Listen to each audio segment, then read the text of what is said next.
Directly آپ سے چلتا ہوں اپنے ٹاپک کا جو مین پوائنٹ ہے نارسسزم، اس کے اوپر ڈسکس کرنے کے اوپر کہ یہ بیسکلی ہوتا کیا ہے. ہمیں یہ انڈرسٹینڈنگ پہلے چاہیے کہ بہت سی لوگوں کے زبانوں پہ یہ لفظ تو آ جاتا ہے، اس کی پراپر انڈرسٹینڈنگ کبھی کسی کو سمجھ نہیں لگ پاتی. تو آپ پہلے تو میں آپ سے یہ پوچھوں گا، یہ بتائیں کہ یہ کیا چیز ہے نارسسزم بیسکلی.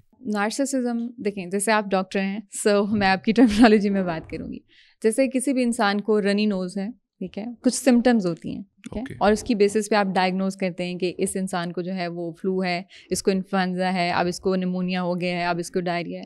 سو اسی طرح سے کچھ سمٹمس ہیں، لسٹ آف سمٹمس ہیں جو کہ مور لائک بیہیویئرز ہیں. جیسے بیماری میں سمٹمس ہوتی ہیں، اس میں بیہیویئرز ہیں. سے اگر آپ کے اندر وہ سارے کے سارے بیہیویئرز موجود ہیں تو ہم اس کو کہتے ہیں نارسسسٹک پرسنالٹی ڈس آرڈر. اب ہم اس میں دو چیزوں میں ہم نے ڈسٹنگوش کرنا ہے. یہ ایک ڈس آرڈر ہے یعنی، ٹھیک ہے، سب سے پہلے اوکے. ایک چیز یہ کہ نارسسسٹک ٹریٹس ہم میں سے ہر کسی میں تھوڑی بہت موجود ہوتی ہیں. جیسے کوئی ٹریٹ میرے میں ہوگی، کوئی آپ میں ہوگی، ہم سب میں کوئی نہ کوئی ٹریٹس ہو سکتی ہیں، ٹھیک ہے. لیکن ایک پرسنالٹی ڈس آرڈر ہونے کے لیے جب آپ کے اندر وہ ساری کی ساری ٹریٹس، ایک چیک لسٹ ہے، اگر وہ ساری کی ساری ایک انسان کے اندر موجود ہیں تو ہم کہیں گے کہ اس کو نارسسسٹک پرسنالٹی ڈس آرڈر ہے. اور آپ کہتے ہیں تو میں آپ کو گنوا سکتی ہوں یہ ساری کی ساری ٹریٹس. شور لوگوں کی انڈرسٹینڈنگ کے لیے ضروری ہے کہ ان کو یہ بھی پتا ہو یہ ہوتا کیا ہے. جی، اس لیے آپ ضرور بتائیں. جی اچھا، سب سے پہلی چیز جو نارسسسٹک پرسنالٹی ڈس آرڈر والے لوگوں کے اندر موجود ہوتی ہے اور جو سب سے بڑا ایک ریڈ فلیگ ہوتی ہے وہ یہ ہے کہ ان کے اندر پرسنل رسپانسبلٹی نہیں ہوتی، پرسنل اکاؤنٹیبلٹی نہیں ہوتی.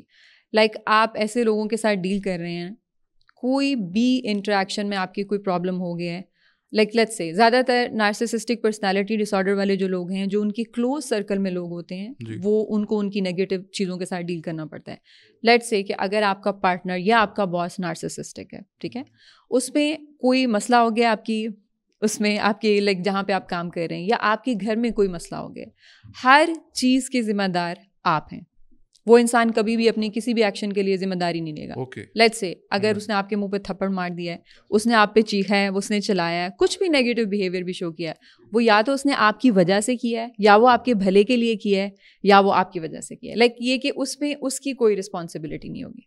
That basically defines the overall image of the society. بالکل ایسے ہی ہے، یہاں پہ وکٹم بلیمنگ ہے، بالکل یہاں پر اسی طرح سے سب کچھ ہوتا ہے تو سبھی تھوڑا بہت چھوٹے چھوٹے نارسسزم سب کے اندر ہے یعنی. بالکل ایسے ہے. اور میں اس کو تھوڑا سا اگر ہم تھوڑا سا پیچھے اگر ہم اسلامک ہسٹری میں جائیں تو مجھے لگتا ہے کہ اس دنیا میں جو سب سے پہلا نارسسسٹ تھا وہ شیطان تھا. کیونکہ اللہ سبحانہ و تعالیٰ کی ذات کو اس نے کیا کہا تھا، کیونکہ تم نے مجھے اب گمراہ کیا ہے.